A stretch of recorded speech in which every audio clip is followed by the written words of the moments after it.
What would you say if I told you that one day drone deliveries might include small vials of radioactive material?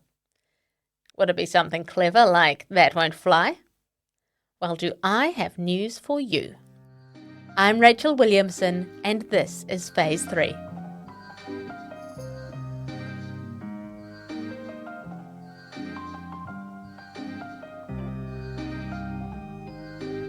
From the most recent foray into radiopharmaceuticals, there are just two, yes, just two, therapies approved anywhere in the world. There is so much money flowing through this sector and so much activity, you might think they're a bit further on than that. But there is a long way to go yet. In this episode, we will explore what the future might hold for this new modality. To kick it off, I'll give you a few examples of what people are trying.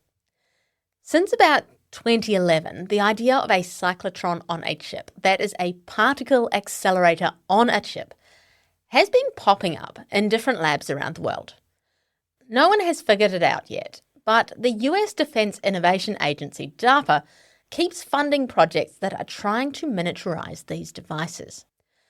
In Australia, the Florey Institute is using radio tracers to look at what's going on in schizophrenic brains.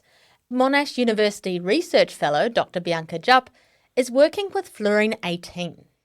She wants to see whether psilocybin might be a treatment for traumatic brain injury. She linked the isotope with a serotonin-binding compound to follow the psychedelic's path through the rat brains she was looking at. Early data suggests it might just work. And this year, University of Tennessee researchers released a diagnostic tool using that workhorse of radio tracers, technetium-99, to look for the Alzheimer's of the heart. That's a nasty disease caused by a buildup of amyloid proteins in organs. But the real action is, of course, still in cancer, which is why we invited the local boss of the biggest radiopharmaceutical player in the world to come on the show. Novartis Australia country head Matt Zeller. Novartis has 8 different radiotherapies and diagnostics in development and 15 clinical trials underway right now. Matt, thank you for coming on the show. Very excited to have you. Glad to be here, Rachel. Prostate and neuroendocrine cancers, they are really the first of the cancers to be treated and diagnosed by radiopharmaceuticals. But what can this new modality do? What do you think it might be able to do in the future with, say, cancers that it can't work with now? It's been a big focus on prostate and neuroendocrine cancers to start. And this is a great place to start given the nature of these tumors, the high unmet need, and the resistance to current treatments. And in many ways, what's that given us is sort of the proof of concept for nuclear medicine. So we've shown that RLT works, extend lives, and that personalized approach has the potential to enhance quality of life just because impact of healthy cells is limited. RLT for our listeners is radioligand therapy, which is another way of describing radiopharmaceuticals. There's no shortage of acronyms in this space, Rachel. I completely agree with you. But getting to your question about what else they can do, I think we started to look at solid tumors more broadly, and by engineering treatments that work on multiple tumor types. Really, all cancers, as you well know, have an underlying different biology. So one approach is not going to work. And that's what's so cool and exciting about RLT. And the language and the acronyms, isotopes, ligands, chelators, materials, alpha, beta emitters, they can all be used to diagnose, monitor, and or treat an array of solid tumors. But to use language my 10-year-old son, Evan, would understand, it's like interchangeable Lego blocks, and the applications are in many ways endless. What about things other than cancer that it might be useful for? Just if you purely just step back and went back a few decades and said, 20 years ago, today would we be editing genes to prevent, treat, or even cure some diseases, or supercharging our immune systems to fight cancer? I mean, it literally sounds like Star Trek, but yesterday's science fiction is today's standard of care. So people are still dying of cancer, unfortunately, and almost 4,000 deaths in Australia from prostate cancer just last year. So the unmet need is huge. I think RLT research is also now starting to look at rare, less common solid tumor cancers and even blood cancer. But if you think about it, cancer is the current focus, but the application of radioligands is also to be invested in any non-cancer disease as well. Because in principle, for any disease, the goal is to identify that disease early, identify where it is, and then deliver that nuclear payload in as targeted as a way as possible. So one example could be a non-invasive method for the diagnosis of atherosclerosis. And I think the more we now have that proof of concept in the space of RLT, the attention, the money, the research, and the expertise is just going to be pouring into the space. And so I think we're going to be surprised at the number of applications that emerge in the coming years. It does seem like for non-cancer diagnostics, it could have a really, really interesting place. It will need for diagnostics to be paid for in a slightly different way, I imagine, across the board, not just for in cancer, though. Yeah, and I think radioligand therapies or nuclear medicine and theranostics, in many ways, they're super exciting, but they're also showing some of the challenges that exist in the system. Because whether that's, as you said, the reimbursement for diagnostic tests, or where along the journey do you want to start paying for these? And then how do you do the application? And what does it look like? And is the healthcare ecosystem set up to identify patients, bring them through the system, and help them through along the way? It's really hard. And I think we're also highlighting, not just in Australia, but around the world, some of the challenges that exist. But for now, I think the exciting bit is that let's let the science lead the way, and the applications are in many ways endless. Where is Novartis pushing the boundaries with what is possible with radiopharmaceuticals right now? Because we're going first in many ways globally, fortunately and unfortunately, almost everything we're doing is pushing the boundaries. And we're trying to help to accelerate the maturation of this space. Building a global, scalable manufacturing network, I know that's an area that you spent several of the last few episodes of this podcast on, of which I'm a huge fan, is one area which underscores our commitment to the space. Not only does the intricate production process occur in a matter of days, but we also have to build new ways to implement a consistent and reliable supply chain, and work with those customers who have to build their supply chain, their physical spaces, their capabilities, to be able to provide theranostics safely, on time, and at scale. And so, yeah, because Novartis had a few hiccups with Pluvicto in those first 12 months. What have you guys learned that you're taking forward, or which you're innovating on from that, in order to ensure that the next therapy or the next diagnostic does not run into the same issues? It's a good point, because anytime you're driving and you're the first, as you mentioned, and pushing the boundaries and finding that new space, there's going to be surprises. And so I think from a learning perspective, now that not just Novartis, but also the space has really starting to wrap its head around what the true potential is in nuclear medicine and theranostics, I think we're also focusing on investing early at scale, building that supply, not just continuity, but also from a wide range of locations and global manufacturing footprint, and figuring out how do we not just do the great research in the space, but also then prepare for providing these therapies at scale to a wide range of customers across the world. And so, following on from that, particularly around the supply chain side, the logistics side, how are you seeing that this industry is going to evolve over time? Yeah, I mean, going back to my science fiction analogy, what we saw in, say, gene therapy or immuno-oncology, it starts with a number of biotechs and a lot of great research, exciting research focusing on R&D, but then sort of more traditional players or larger players started to come on board as things mature. And then you see, as you've well reported, partnerships and mergers and acquisitions, and really to support this depth of research and development programs.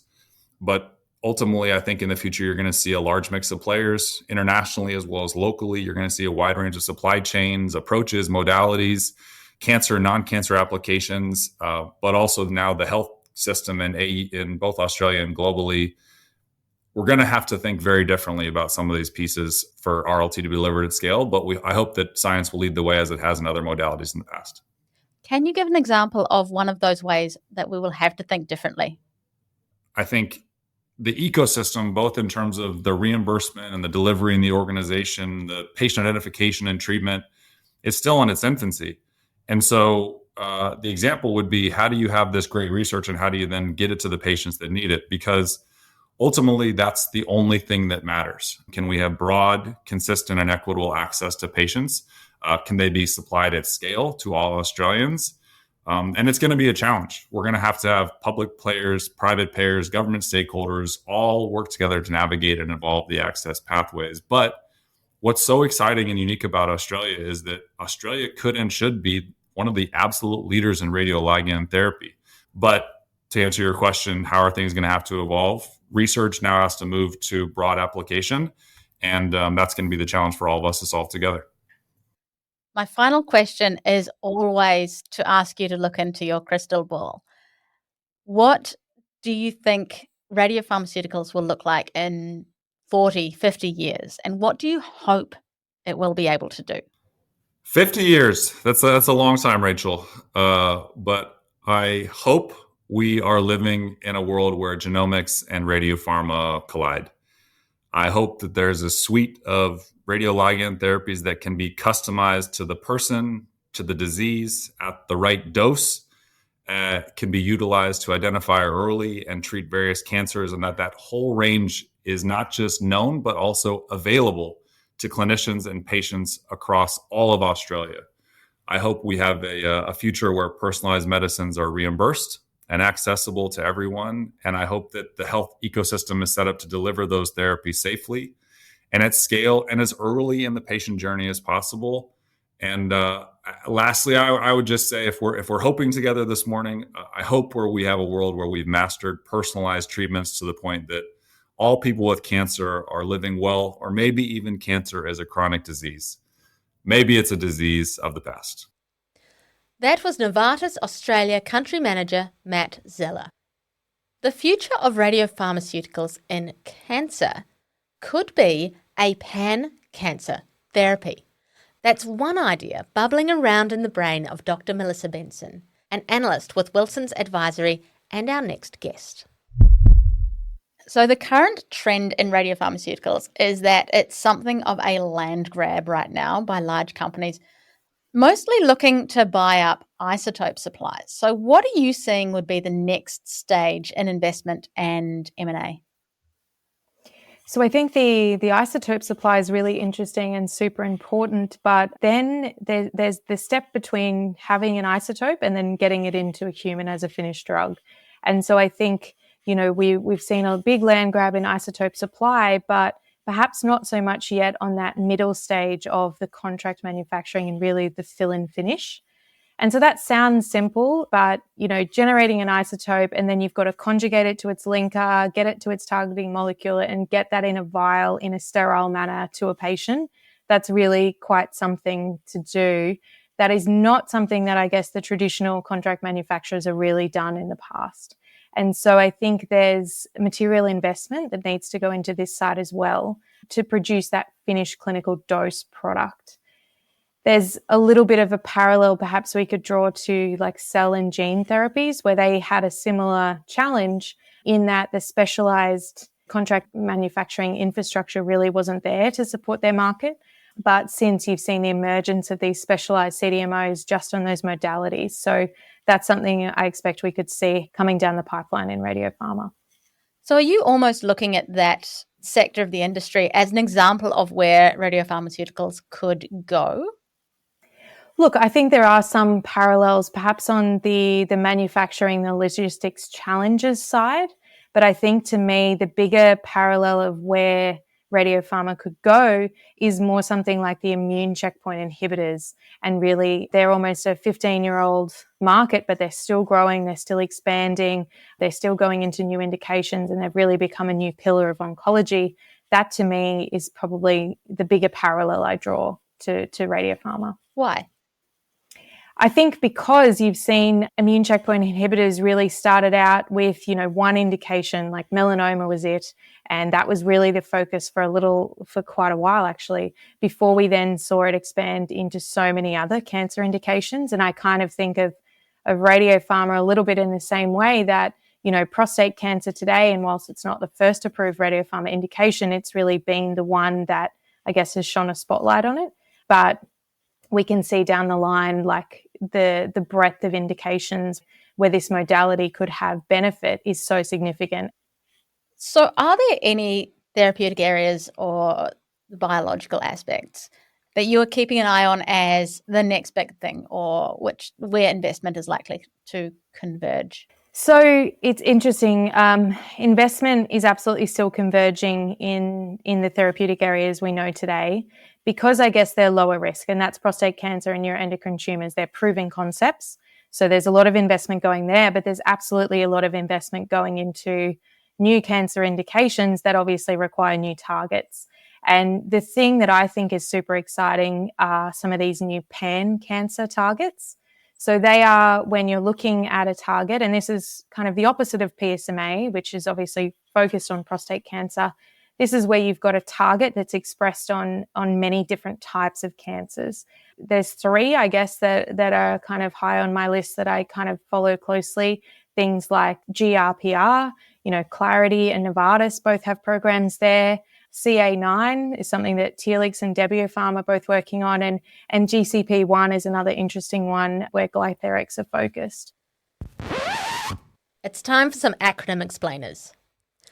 The simplistic explainer is that these are all things that are expressed on a tumour's surface, the kind of things the targeting agent in a radiopharmaceutical is programmed to look for. GRPR is gastrin-releasing peptide receptor. It's on breast cancer tumours, some prostate ones, and a few others.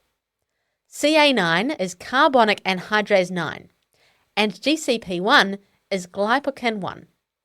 Both of these are specific to tumour cells, but not for specific cancers.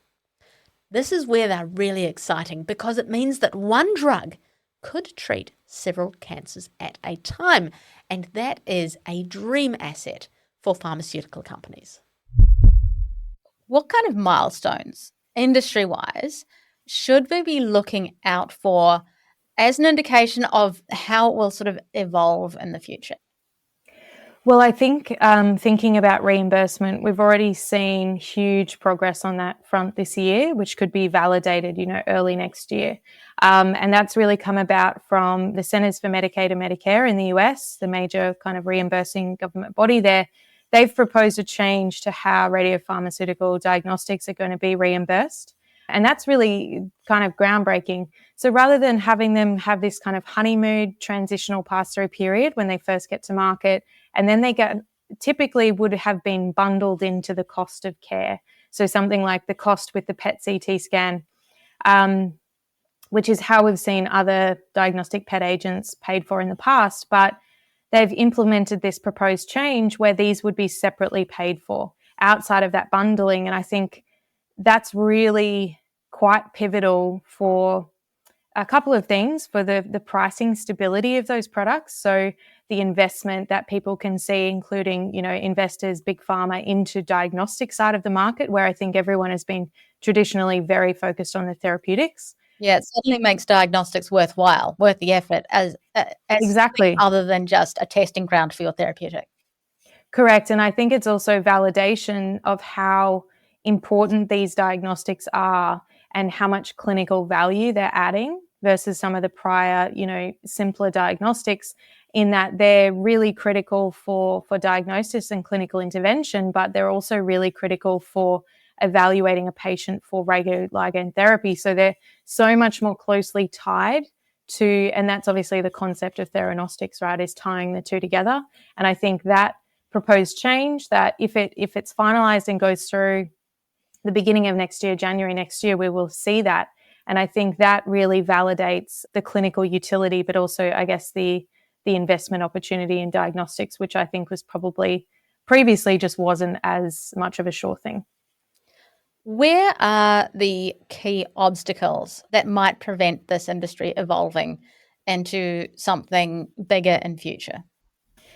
Look, I think key obstacles with any new kind of clinical development of things are obviously often just skepticism, right? So for some, I often think of revolutionary worked examples are the best way to move a market forward. And that's exactly what I think is happening in prostate cancer right now with Pluvicto and those PSMA diagnostic agents. So you're already changing the mindset of investors that this is a real industry that is no longer just academic. It's been around a long time, but it can be pharmaceuticalized. So there's value here. Clinicians who I think, medical oncologists previously probably didn't work with their nuclear medicine colleagues that often. We're seeing a lot more of that cross collaborations. Having said that, of course, logistics and supply chain is a fairly unique part of this industry that is always going to be the challenge. The one thing I think that actually could help that a lot is diversification of isotopes. So when you're working with something like a limited precursor stockpile, you've only got so much. So, instead of over-reliance on one or two, isotopes alone, we've already seen constraints with lutetium-177 and actinium-225 already at this early point. And so we're not saying that there doesn't need to be key investment in those isotopes, but I think broadening the isotope register can really help with that. And so I think when we've seen advancements in things like copper-67 and lead-212, I think diversification builds redundancy, but also helps with some of those supply constraints. So I think that's something that could help with that logistical obstacle. And the crystal ball question, what is going to be happening with this industry in future? Will we be treating cancer with laser guns? Maybe not laser guns from a safety perspective, but I think, and I've already kind of mentioned it, and I think immune checkpoint inhibitors are the best example here, really, because some may think, oh, well, that was first developed 15 years ago, but even today we're still seeing new indications, new novel combinations. That market continues to grow and defy expectations. And I think it is because of that kind of pan-cancer nature. So if we see significant development in radiopharma, in a multitude of indications, we move to earlier lines of therapy, but also there's investment in the logistics and the supply constraints, which I absolutely think can be overcome. Now there's a commercial impetus to invest here. Before, you really didn't have that. And the one thing that I think radiopharma has going for it, which makes it perhaps a little easier than some other modalities, is really that it relies less on complex signaling mechanisms. You're not really reliant on the biological activity of the drug. We know there are so many failed drugs in R&D pipelines of big pharma around the world that may have been amazing targeting agents, but really struggled to hit the biological activity hurdles. And so becoming a new key pillar in oncology treatment today, that brings diagnostic imaging with it, which I think is something that we've underutilized today, but we've seen how powerful it can be. How big an industry do you think this will be in 10 years' time, 20 years' time? And how big do you think it can get in Australia? Look, maybe I'll take the Australia question first. I think Australia, we already have one of the, the dominant radiopharmaceutical companies in the world based out of Australia. It was a small biotech, Telix. They've gone and established themselves as a self-supporting. They're expanding infrastructure, potentially multiple agents in market soon. So I think we're already batting above our weight there. We also have other really exciting companies like Clarity and Advanced Cell and Glytherics, all here in Australia. You've already heard from some of the other, on the manufacturing side, we're also well ahead. In terms of size, it's always so difficult to put a number on things. I think of, though, the estimates we had years ago before Pluvicto was approved and launched about the size of what we thought that industry could be, and it's exceeded them already, multiples, 3- and 4-fold of what we already thought just within 2+ short years. So I think we're constantly underestimating the size of the industry. I think assuming we can kind of get these pan-cancer targets, we can solve for the logistical kind of manufacturing challenges. But I think that's the kind of the mega contribution it could make to oncology. That was Dr. Melissa Benson, equity analyst from Wilson's Advisory. Some say flying radioactive material to patients using drones will never get off the ground. But Sam Graf, the head of innovation at Australia's largest cyclotron operator, Cyclotek, is a believer. It's a while away yet, but using drones to fly radiopharmaceuticals to patients is one idea his company is piloting. You guys at Cyclotek are quite a significant part of this complex supply chain. You're the biggest cyclotron owner and operator in Australia and New Zealand. Can you give me an idea of your scale in terms of sites, in terms of cyclotrons, and your R&D? Yeah, absolutely. So Cyclotek, as you mentioned, is the biggest commercial scale radiopharmaceutical manufacturer and supplier in Australia and New Zealand. We have 6 manufacturing sites across the eastern seaboard of Australia, in Queensland, New South Wales, and Victoria. We have a site at the moment in Wellington, New Zealand as well. And across those sites, we own and operate 8 cyclotrons. I like to think of Cyclotek as starting out as a traditional manufacturing company, but now with such an established network in Australia, we're sort of flipping into a sort of biotech role, and we're investigating the research and development of novel radiopharmaceutical products, both for diagnosis and therapy. Wow. So you guys are reverse engineering yourselves into a biotech, starting as an isotope supplier and moving backwards or forwards, I guess, depending on which direction you're looking at it from. That's really interesting. So your R&D, it's in that biotech space, or is it in the cyclotron tech space? Our R&D is very much in that biotech space. So we're looking at new molecule development of novel targeting vectors, a combination of novel targeting vectors with exotic isotopes. What kind of isotopes are you looking at? Yeah, so we're still looking primarily at R&D in the development of new products for the diagnosis and treatment of various cancers. We're also sort of invested in novel logistics strategies as well. Tell me about those. Yeah, so those really, and we're getting into blue sky ideas here, but there have been some announcements around the construction of new PET-CT imaging facilities in these rural areas to try and increase equity and access for rural patients. But the challenge of delivering radiopharmaceutical to these areas still stands. So what Cyclotek is doing is we've partnered with an advanced air mobility company called V-Star Powered Lift. And what Cyclotek and V-Star are working on at the moment is utilising what's known as eVTOL, so electric vertical takeoff and landing vehicles, which are essentially remotely operated drones, which have about a 6-meter wingspan. Flying medical taxis. Yeah, medical taxis. But the R&D side of this program will be on first testing and sort of certifying these drones for use in Australia, and then developing a specialised cargo hold or nose cone in these remotely operated aircraft, such that they can take a radioactive package. The complexity around there, or the need for this R&D, stems from radiation actually affecting and degrading the really finely tuned aeronautic and telemetry and electronic components in these aircraft. So we need to create and develop, I guess, a really specialized sort of package to shield the radioactive product so that it doesn't interfere with any of the electronics in the aircraft. That's crazy. How fast can these things go, and how far away are you? Yeah, so the E at the start of eVTOL stands for electric. So these are hybrid electric vehicles. And in order to optimize their range, I believe the optimal speed would be around 180 kilometers per hour.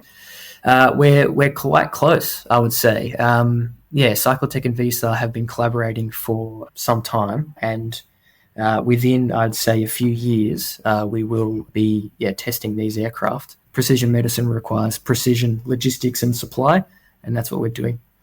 And how have the aircraft and air freight regulators responded to this idea? Cyclotek and V-Star work quite closely with the Australian regulator CASA to ensure that these drones are fail-safe, and there are multiple redundancies built into these aircraft. So we do work quite closely with the regulator to understand what's required from a safety perspective to ensure that this technology becomes the norm. What other blue sky ideas are you guys working on, and What else are you personally hoping the future holds? What I'm personally very much interested in is the use of radiopharmaceuticals in combination with other traditional therapies. Radiopharmaceuticals at the moment are utilized usually in the late stages of a disease. But what I'd like to see is the combination of radiopharmaceutical therapies, for example, in the context of cancer, with other traditional cancer medicines such as immunotherapy or chemotherapy, for example. I think there's great promise for the use of these therapies in earlier stages. I'll take the example of prostate cancer. For someone with newly diagnosed prostate cancer, there's an option for, if it's not too far advanced, a curative surgical treatment. But sometimes there is some metastatic or single cells of disease left over from that surgery that you can't quite capture or notice using various medical techniques. So as an idea, if a prostate cancer patient was to have a curative surgery followed by a few treatments with radiopharmaceutical therapy, the idea would be to mop up, I'd say, those leftover metastatic or micrometastatic cells, and that would, I would hope, greatly enhance survival outcomes. Yep. These novel isotopes and the development of radiopharmaceuticals using them is leading to some cyclotron technology innovations. So can you tell me a little bit about what is happening in that space right now? So cyclotrons are essentially just small particle accelerators, and they shoot particles, protons, usually, at a target to essentially conduct what many hundreds of years ago in the Gothic times that alchemists were trying to do. They were trying to change lead into gold. And that's what we're really doing with these cyclotrons, which is, when you think about it, quite amazing. And also the size downscaling or miniaturizing. The cyclotron on a desk that you've mentioned before in talks. How far away are we from that kind of miniaturization?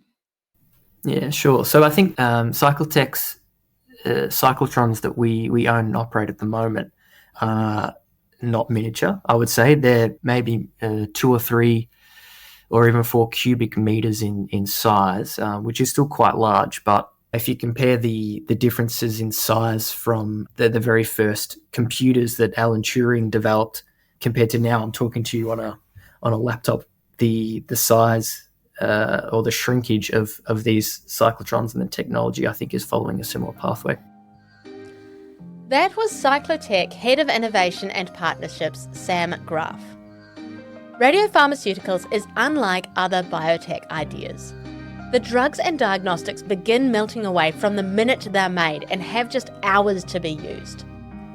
There are huge shortages of key ingredients, and biotechs have to behave more like tech companies, being across manufacturing, material sourcing, and quality control. Even though quality control is handled by someone else, the newly powerful hospital specialists who, as well as delivering the product to patients, are also in charge of making it. It might also be a bit of a biotech bubble right now.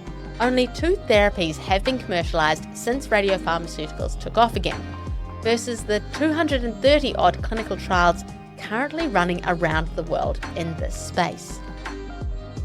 But one of the predictions in this series was that radiopharmaceuticals will be 60% of the cancer therapy market in a decade. And in many ways, the concept is simpler than using complicated biological mechanisms to fight cancer. What we do know is it's going to be fascinating viewing, watching who comes out on top and how they get there.